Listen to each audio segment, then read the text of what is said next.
আজকে আমি করলা আর আলু দিয়ে মাছ ঝোল করব। তো এখানে আমি করলা আর আলুগুলো কেটে নিয়েছি, মাছগুলো লবণ হলুদ মাখিয়ে রাখছি। এখানে আমি নিয়েছি হলুদ, তারপর রসুন বাটা, জিরা বাটা, তারপর পেঁয়াজ আর কাঁচামরিচ বেটে নিয়েছি, লবণ। তো এখন আমি ফ্রাই প্যানে তেল গরম করে মাছগুলো ভেজে নিব। তো তেল দিয়েছি, এখন আমি মাছগুলো ভেজে নিচ্ছি। এভাবে আমি সবগুলো মাছ এপিট ওপিট করে তারপরে লাল লাল করে ভেজে নিব। মাছ ভাজা হয়ে গেছে, মাছগুলো নামিয়ে এখন কড়াইতে তেল গরম করে নিচ্ছি। এবার আমি সব মশলাগুলো দিয়ে দেবো তেলের সাথে। মশলা দেওয়া হয়ে গেলে আমি খুন্তি দিয়ে ভালো করে নেড়ে ছেড়ে দিব, নেড়ে ছেড়ে দিচ্ছি। এভাবে নাড়াচাড়া করে তারপরে আমি পানি দিয়ে দেব একটু, মশলাটা কষানোর জন্য পানি দিয়ে দিয়েছি।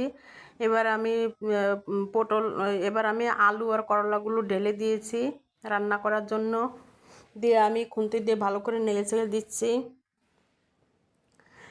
এভাবে কিছুক্ষণ নেড়ে ছেড়ে তারপরে আমি ঢাকনা দিয়ে ঢেকে দিব। আমি ঢাকনা দিয়ে ঢেকে দিলাম, কিছুক্ষণ এভাবে রান্না করব। আমি ঢাকনা খুলে আবারও নাড়াচাড়া করে নিব।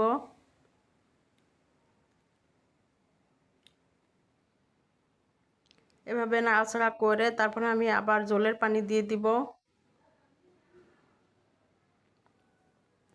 গরমের সময় উস্তে খাওয়া ভালো, এভাবে উস্তে ঝোল করে খাবে না বন্ধুরা বাড়িতে। তো আমি ঝোলের পানি দিয়ে দিচ্ছি। এভাবে ঝোলের পানি দিয়ে আবারও আমি নাড়াচাড়া করে নিয়ে তারপরে আমি আবারও ঢাকনা দিয়ে ঢেকে দিব। সব সময় তো উস্তে আমরা ভাজি করে খাই, আমি এইভাবে আজকে আলু দিয়ে রান্না করব।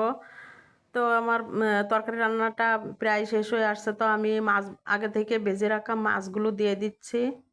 মাছগুলো দিয়ে আমি খুন্তি দিয়ে নাড়াচাড়া করে নিব।